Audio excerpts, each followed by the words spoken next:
Yerp, it's Perp back with another video, and I just got out of watching Outlaw Johnny Black. This is directed by Michael Jai White and also starring Michael Jai White and a huge cast ranging from people like Anika Rose. You might um, recognize that name. She played the older version of Jukebox in Power. She was phenomenal in this. Baron Mims, you've seen him in a lot of things. Martin Cove, Jill Scott, Gary Anthony Williams, you know what I'm saying? Kim Whitley, Tommy Davidson, the list goes on.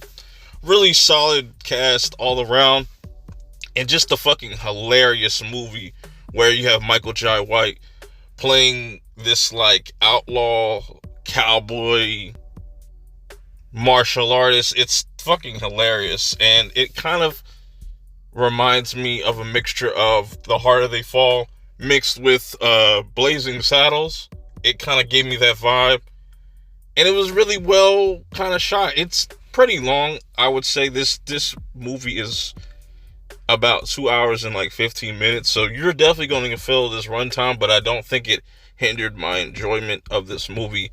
So you got Johnny Black in this movie. He's pretty much on the run.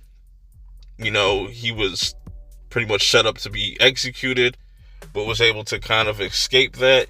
Ends up running into this preacher that is getting ready to become a new, like, head pastor, priest, or whatever at this new church with this town that's close by. End up getting ambushed by some Native Americans, and this is where Johnny Black thinks that the pastor has died.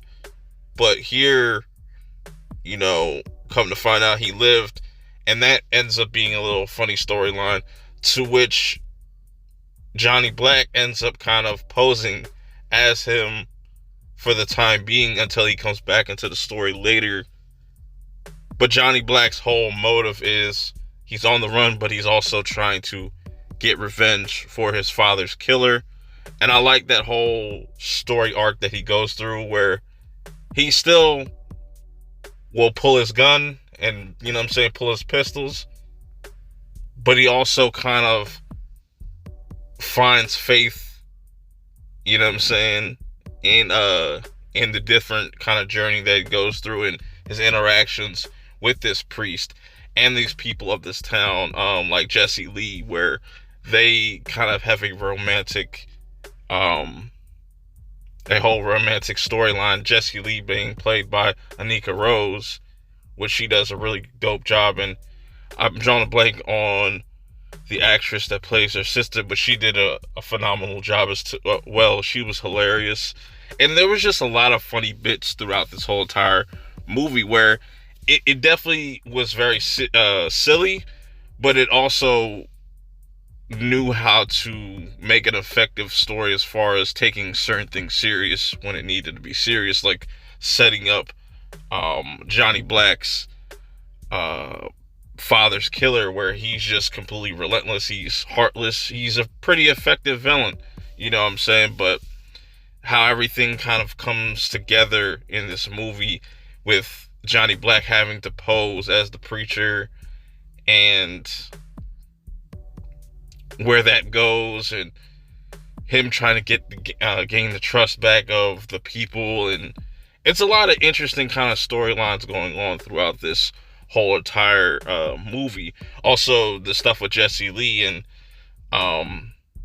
her fighting for her land, because this one guy just wants to just own this whole entire land that she has, this whole town. And it's a really dope, fun watch. If you do see this playing at your theater, I would recommend it. Or if you want to just wait till streaming, I could definitely see this gaining a little bit more eyes on it once it hits streaming, because this is definitely one of the funniest movies I've seen thus far this year.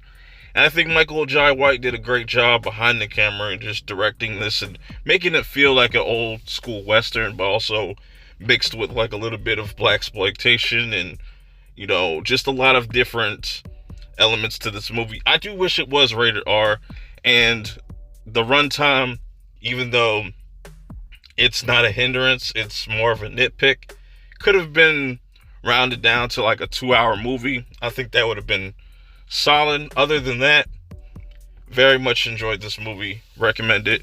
That's just my take on the movie.